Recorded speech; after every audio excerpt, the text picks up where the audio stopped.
Hey guys, thank you for joining us again for another episode of Yomo. This is the Year of Learning podcast. Today we have a new book, and I guess it's a single reflection. Yeah, And yeah. so, the It reflection was good. to 283. It Take was it away. good. It's a book called Yearbook by Seth Rogen. Do you know who Seth Rogen is? Yep, yep. Yeah, so it's book's hilarious actually.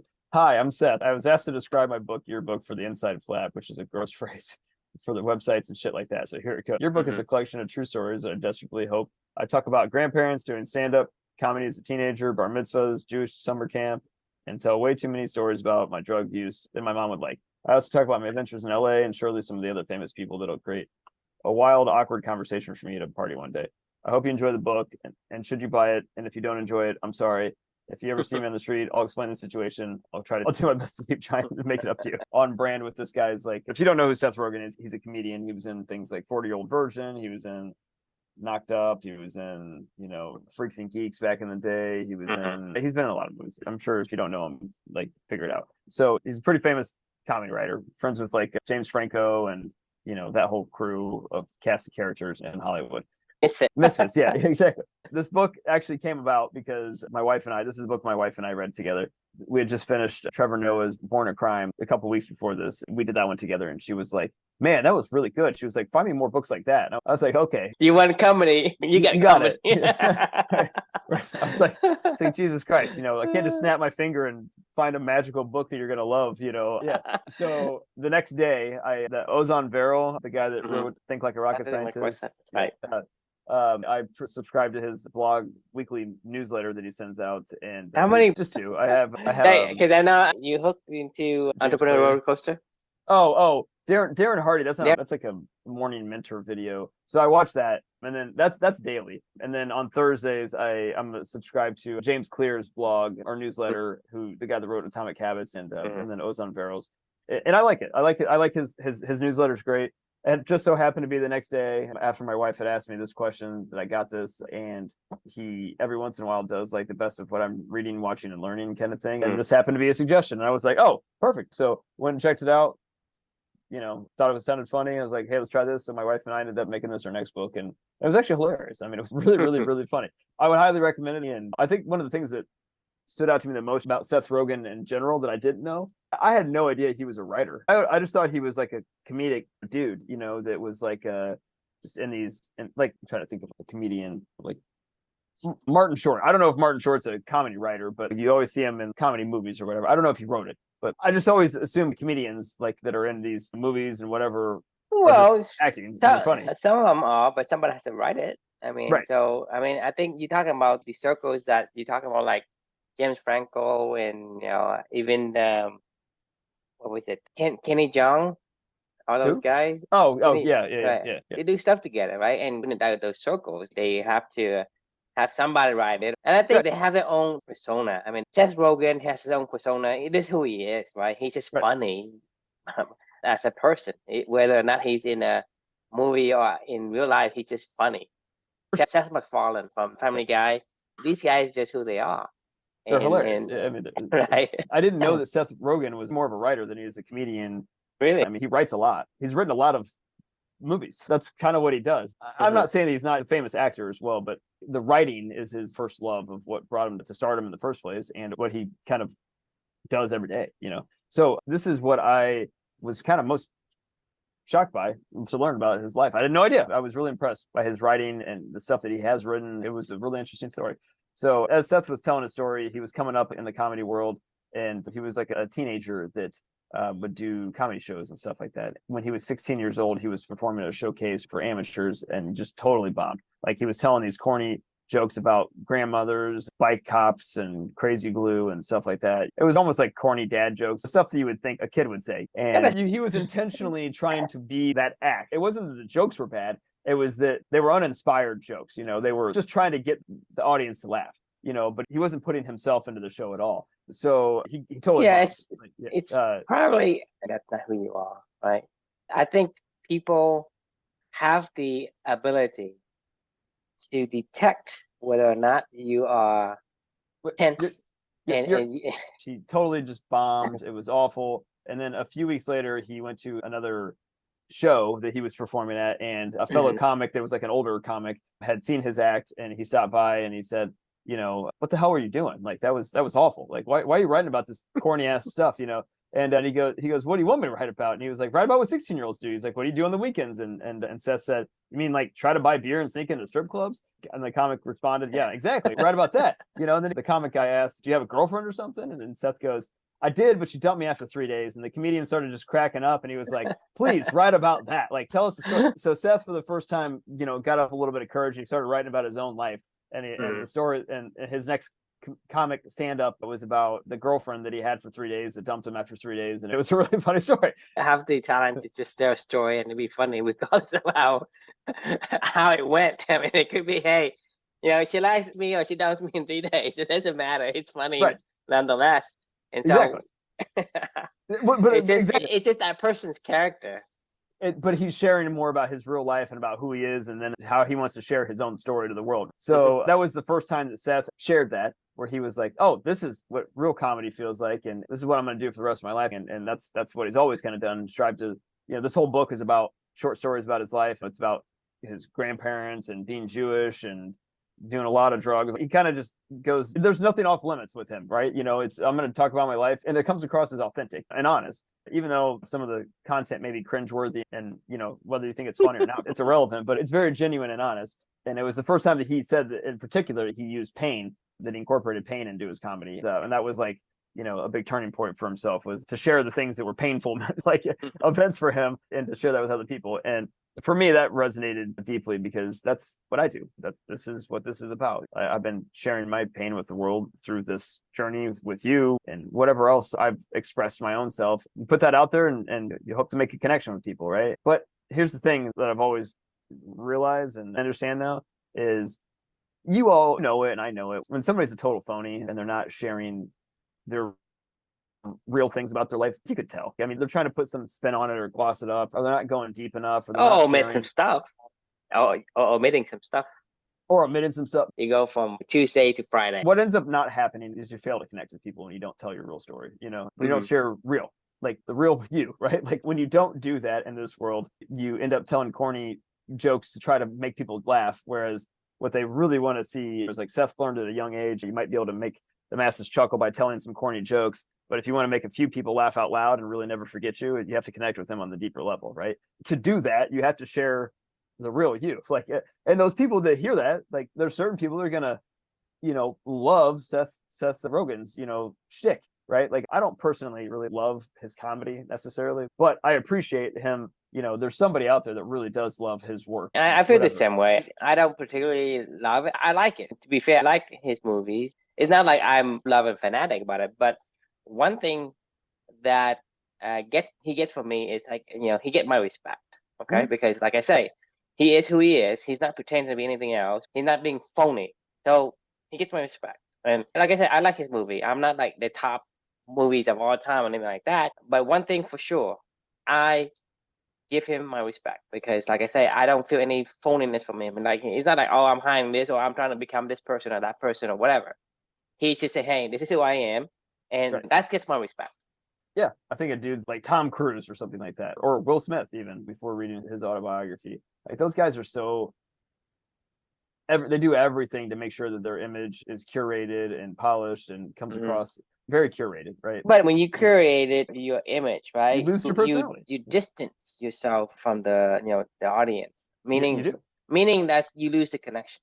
You do. Yeah. What's the point of producing art if you can't make a connection? What's the point of sharing your pain if you can't make a connection with somebody? What's the point of doing any of this stuff if you can't make a connection with somebody else? Yeah, it's painting the Van Gogh, but put it in a locker. No one sees it. No one has seen the art. That's what I'm saying. Is Leonardo da Vinci. You paint the Mona Lisa, but no one's seen it. This is what I see you doing if you don't bring yourself out and connect. Connection makes it complete. You need to have, I painted the best art. I did my best art, but it's in a vault somewhere, and no one has ever seen it. If you make $1 trillion and you can't tell anyone about it, and you can't elude, to me, that's torture. I mean, you are suppressing your creativity and who you are. You basically lock yourself in your own mind.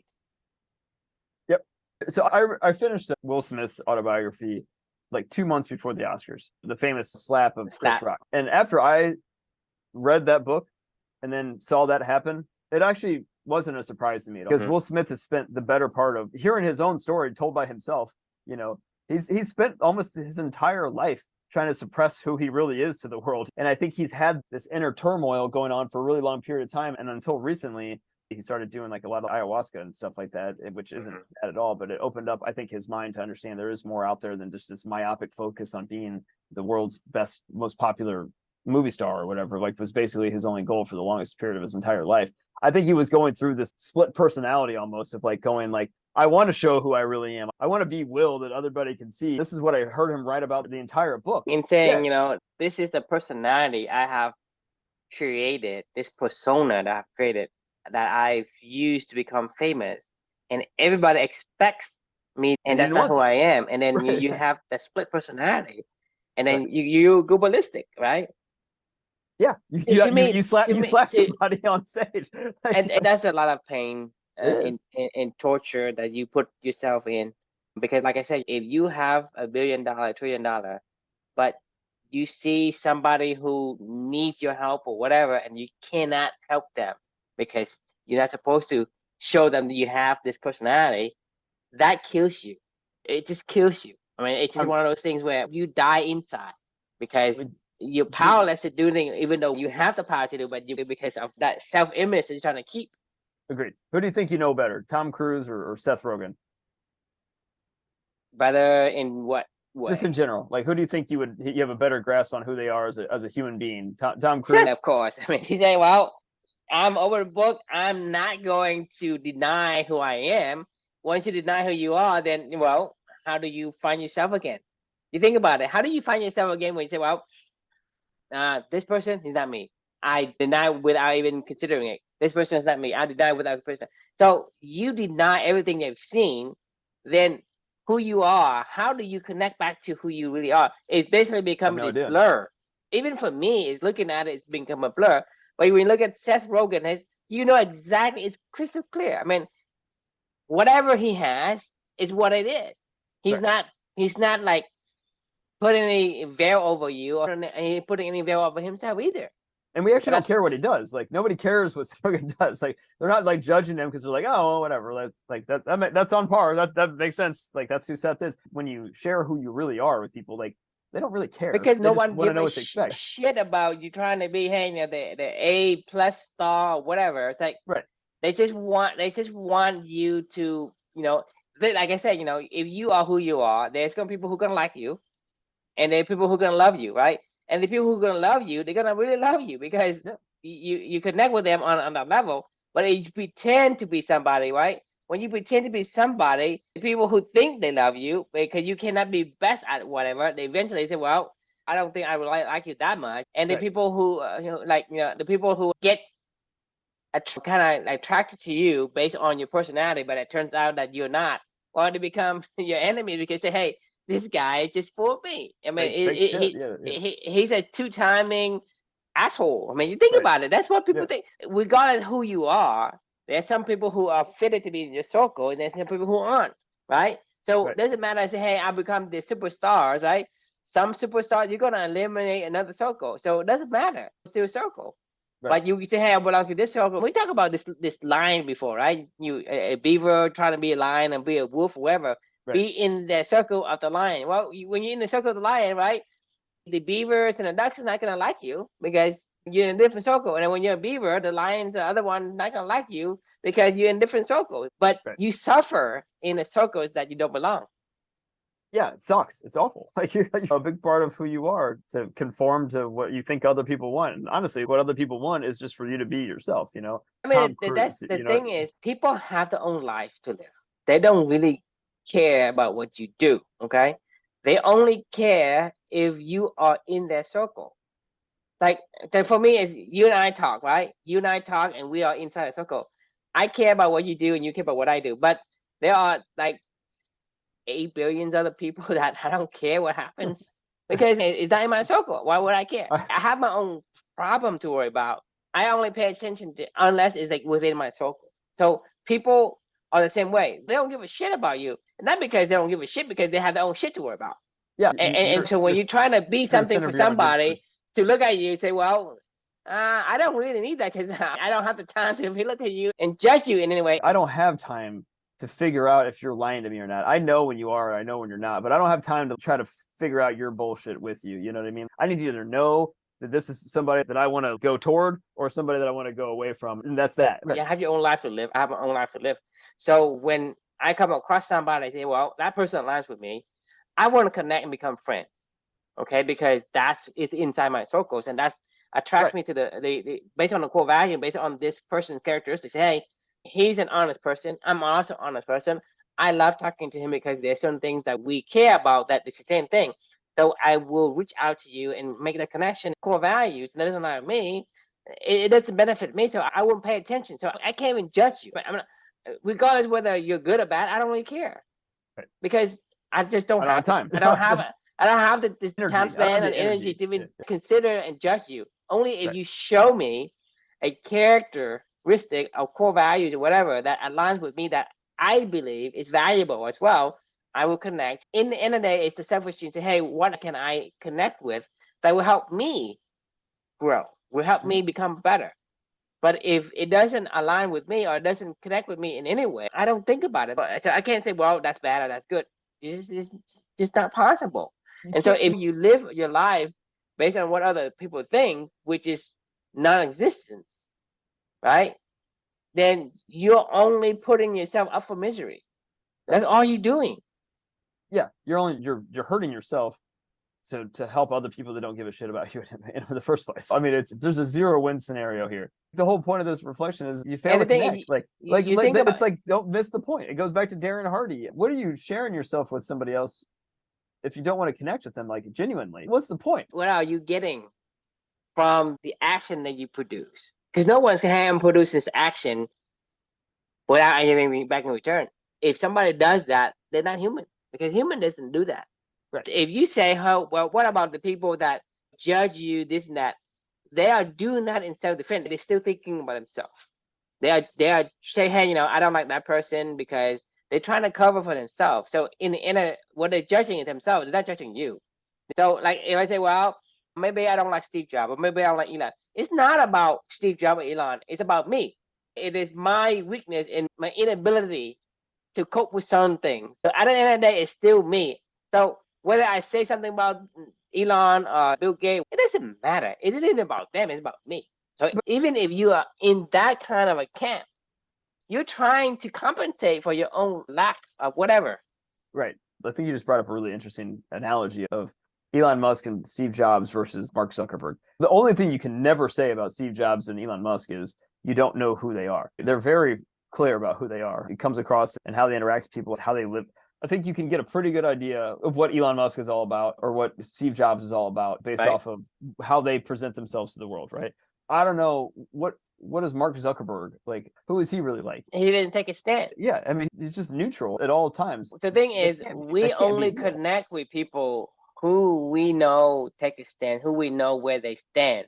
Because if you don't take a stand, no camp would invite you to their circle. I would rather know whether you're with me or you're against me rather than you're like, hey, I'm neutral. The neutral guy, to me, is the most suspicious.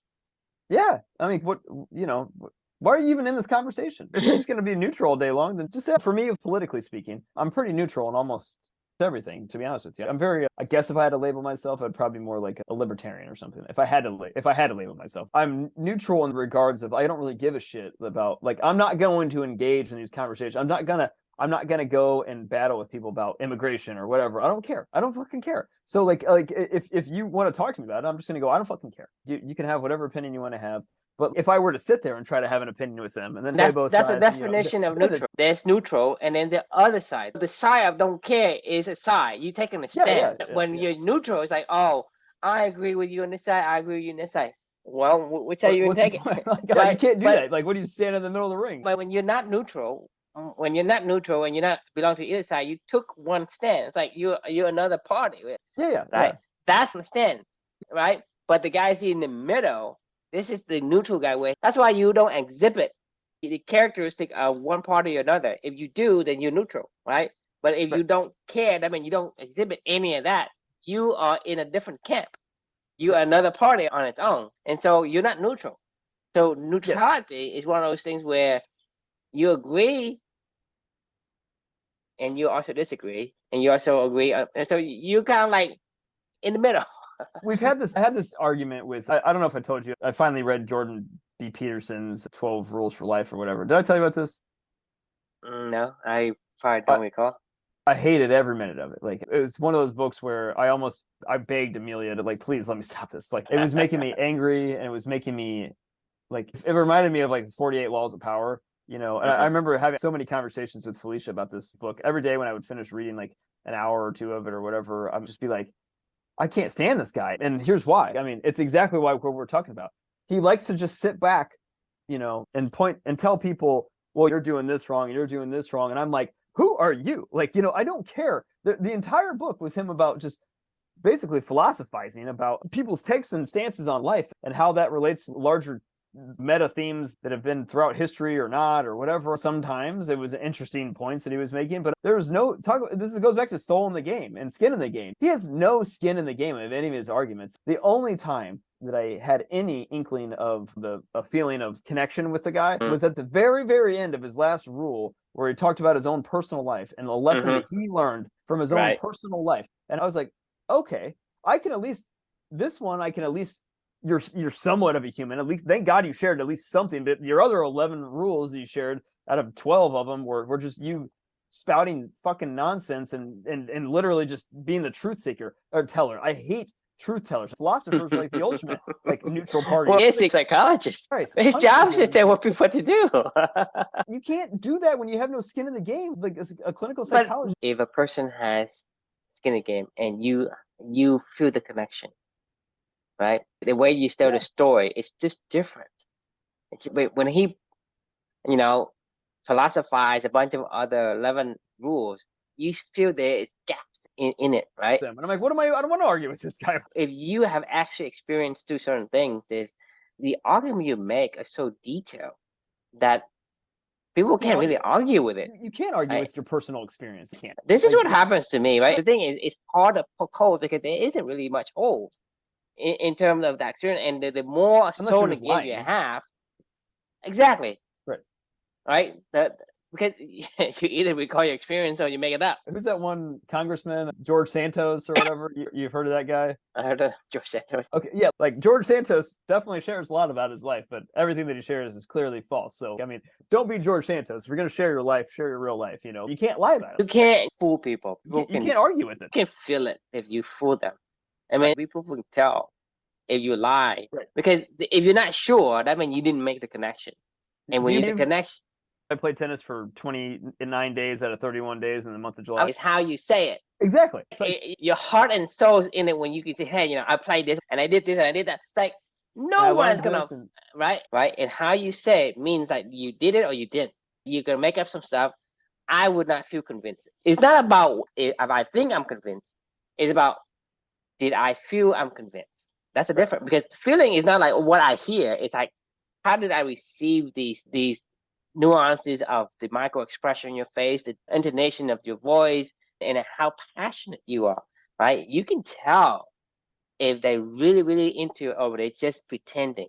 No one can, I mean, any actor, you still can't pretend that well, okay? You just can't, right? You practice a lot, but there's still some nuances that's going to give you away. But if you are passionate about what you do, people just sit there and listen to you because they want to know what happened. This is a story, you know, like they want to know the stuff that matters to you if it's genuine, you know, like, I mean, like, yeah, you're right. I mean, like it's we can sit here and talk about tumbleweed all we want, right? But if we passionately talk about tumbleweed, people can listen. But if you talk about tumbleweed just for the sake of a talking point, no one's gonna listen. I don't care how eloquent you are. Well, that's the funny thing about Jordan Peterson is, like, I think this has something to do with the virality of social media and things like that, where you can make up these little quips, these very smart, intelligent thoughts. Just like the Twitter thing, and you say something, you know, sound profound, and you put it out there, but you know I'm a phony, you know, because there is like literally thousands of words go behind that one single phrase, right? There's a fucking book behind that book, that phrase, that run on down here, the run for train, you know. All this phrase we're saying, there are so much that goes behind it, but I didn't bring it. I just took the top of that and put them out there and claim it as my own. I'm the fucking phony, right? People love to tell. They love to talk truth to people. They take that shell of the saying and they pass it on to somebody else as their own, right? And that's what I call regurgitations of information. And this is what people do every day. So one of my pet peeves is like, don't talk to me unless you research your own stuff. Because if not, then don't claim it. Just say, hey, I have no idea. I just heard this. You know, what do you guys think? Elaborate, explain, educate me. But I'm not going to say, hey, you know, the other run down here, you should not run uphill. Even though I have no idea what the backstory is. Well, you have the backstory, then, you know, let's say I can talk to you and say, well, what about this gap? Then I can defend it because I know exactly what happened. I have all of the support, all of the backstory behind it to support that saying. But if I take the saying, I didn't read the book, right? I didn't read the green lights. I didn't read the book, and somebody put it on Twitter or on LinkedIn and they're all around down here, right? You should do that. And I take it and I say to somebody, and people say, hey, what do you mean by the Hoff method? By that? And then I say, well, you know, it's not running up here. But that's all I got, right? Because based on the saying itself, the other round down here, that means you shouldn't run up here or whatever story behind it. It's talk is cheap. Like really what it is. Jordan Peterson can talk all fucking day long, but nobody gives a shit. And I asked my dad, who's the best hip hop artist of all time? And he would go, like, in him being like, well, you know, this is why Biggie is, or this is why whatever. You listen to Led Zeppelin all day long, Dad. Like, I don't even know. You don't even know who these people are. East Coast is one of them. West Coast is one of them. This is one of them. That. Who's their crews they run with? Who's all this? Like, what are their songs? It is what it is. My dad used to like come in if I was watching BET and he would be like, turn this shit off. He would just go on a rant about, you know, why it's like total garbage. The reason why I'm sharing this is not because my dad's a jerk or something like that. It's because my dad is Jordan Peterson. The thing is, most people all because, hey, you know, who's better, Andre Agassiz or, you know, whoever the other. Roger Federer, yeah. Right? Who's better? I'm going to like randomly pick one and I'm going to try to defend whatever. It's just on the human nature to do that, right? But that's what we want to talk about today is, are you bringing your authentic self? Because the thing is, if you ask me, I say, I have no idea. I don't know who these guys are because, you know, that's authentic. Versus I'm trying to pretend that I know shit. Like, hey, I don't want to seem like, hey, I'm a dull person that hasn't been out in the world for the last 5 years. I haven't watched TV. I don't know who these guys are. I'm going to claim something I know nothing about. And I'm going to BS about something about, hey, Agassi is, you know, faster, even if I have no idea if he's faster or whatever. I have no idea. And I will pretend that I know the subject. And then I swing it. When you walk away, trying to say something that you don't even appreciate because, hey, True is a fucking idiot. He doesn't know what we're talking about, right? But if you tell about, hey, you know, who's better, Deion Sanders or, you know, Sean Spring, you know, anybody remember Sean Spring or Arenas Williams, right? And I say, well, I like Deion because he does this, he does that, he does. I can tell you, like, I can sit there and talk to you for like 12 hours without stopping about the nuances and the differences between these guys. These guys play exactly the same position, where he came from when he was drafted, the height, you know, the support he gets from his teammates and all that. I can tell you all that. But if you ask me about Andre Agassi, and you know, I just don't know. The only thing I can say, hey, you know, he's better because he wins more. Like, so that because, like I say, anyone who give a damn can tell. But if you don't give a damn, then you don't give a damn, then you don't say, well, I don't care what he's saying. Right? But I'm saying we all have the ability to feel if somebody is fooling us. And we know, hey, you know, I don't know if I believe him. So, I mean, it really comes down to the choice of, you know, you can tell an okay joke to try to appease the masses, or you can tell an amazing joke. It's only a joke that you could tell that maybe only a few people are going to love, but they're going to really love it. You know, what's more important to you in your life? Like, that's really what it comes down to. Is this thing that we're doing right now is, I don't know who's going to ever enjoy this or not, but I know there's somebody that's going to really enjoy this and they're going to really appreciate it. It's like, I mean, we've made this crystal clear when we started Clubany. Like, we don't want everybody in Clubany. Like, we don't want people that don't know who they are. We only want the one that belongs.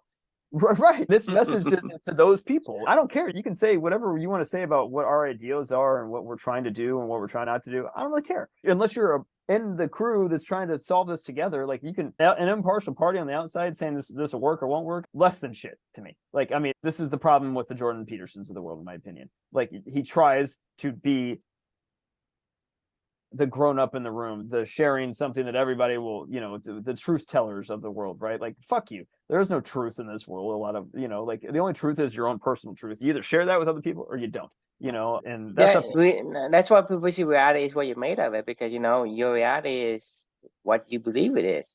Right. If you believe you are suppressed, then you are suppressed. If you believe you are free, then you are free, right? Exactly. Because you look at Viktor Frankl. I mean, he's in a concentration camp, and he said, "I'm free because I can take whatever I want." Right? Exactly. And he feels free, and look at him. That's what I'm saying is, and there's the people who say, "Well, I'm going to smoke my last cigarettes, and I'm out of here." Right. Well, because you think that way. And to me, it's so shameful that people are being conditioned to live up to a certain ideals that is not theirs. And this is why we're here to say, well, you are individual and you are the one that can be yourself, and being yourself, lighten the load.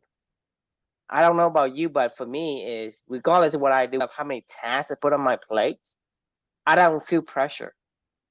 No, I just don't, because when I get to it, what are you gonna do? You're making me think of the book I'm reading right now. It's called The Master. It's about Roger Federer, actually, and why he became one of the best players in the world and best player that's ever lived. He was pretty carefree almost all the time. He even said this. He was like, the moment you get wound up and you have no way to free yourself, that's when the burnout happens, and that's when people just fall off the cliff. Oh.